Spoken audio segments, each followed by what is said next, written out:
तो प्यारे बच्चों, मेरा नाम नरेश कुमार शर्मा।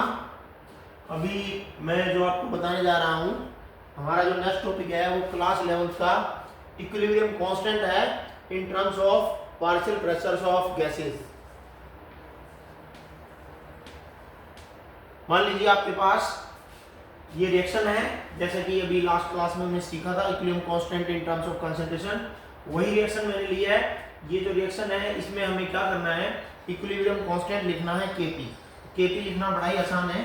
उसके लिए हमें क्या करना होता है कि पार्शियल प्रेशर्स का यूज करना होता है। यहाँ पर मान लीजिए आपके पास ये रिएक्शन हो रही है, तो इस रिएक्शन ये रिएक्शन किसी कंटेनर में हो रही है। मान लीजिए इस तरह से ये रिएक्शन एक कंटेनर में चल रही है, तो इस कंटेनर में आपके पास तीन तरह की गैसेज होंगी, नाइट्रोजन भी होगी, हाइड्रोजन भी होगी, अमोनिया भी होगी।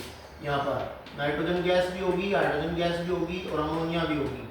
ये सभी गैसेज इस कंटेनर के अंदर जब ये रिएक्शन चल रही है, तो ये सभी गैसेज, तीनों गैसेज मिल करके इस कंटेनर पर अपना अपना कुछ प्रेशर एक्सर्ट करेंगी।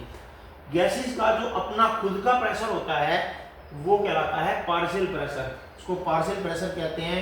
जैसे अमोनिया गैस का जो प्रेशर होगा इस कंटेनर की वॉल्स पर, वो अमोनिया गैस का पार्शियल प्रेशर होगा।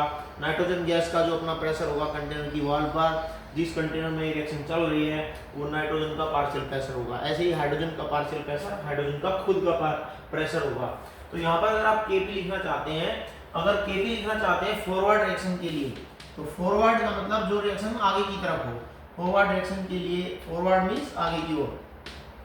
फॉरवर्ड रिएक्शन के लिए अगर आप Kp लिखना चाहते हैं तो आपको क्या करना होगा, आपको देखना होगा कि जब रिएक्शन फॉरवर्ड चलेगी, आगे की ओर चलेगी, तो अमोनिया आपकी प्रोडक्ट होगी और नाइट्रोजन हाइड्रोजन आपके रिएक्टेंट होंगे।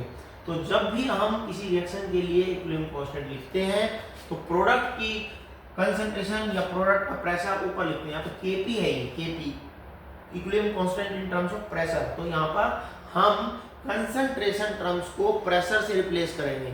यहाँ पर हम पार्शियल प्रेशर्स पुट करेंगे, जहां पर हमने कंसंट्रेशन टर्म्स को पुट किया था Kc के केस में।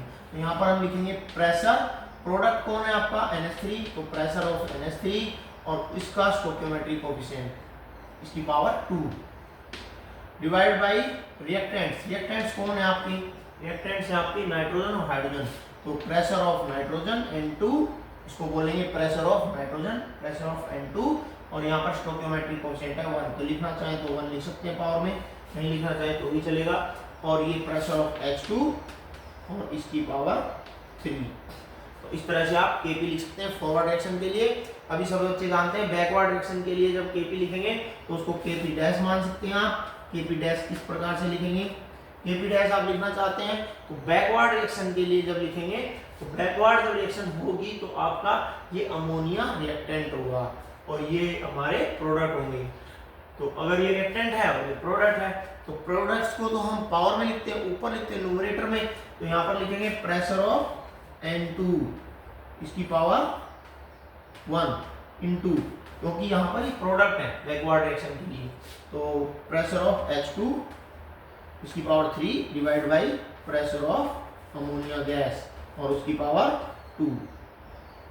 ये हो गया आपका equilibrium constant for forward reaction, forward reaction, और ये हो गया आपका equilibrium constant for backward reaction, for backward reaction.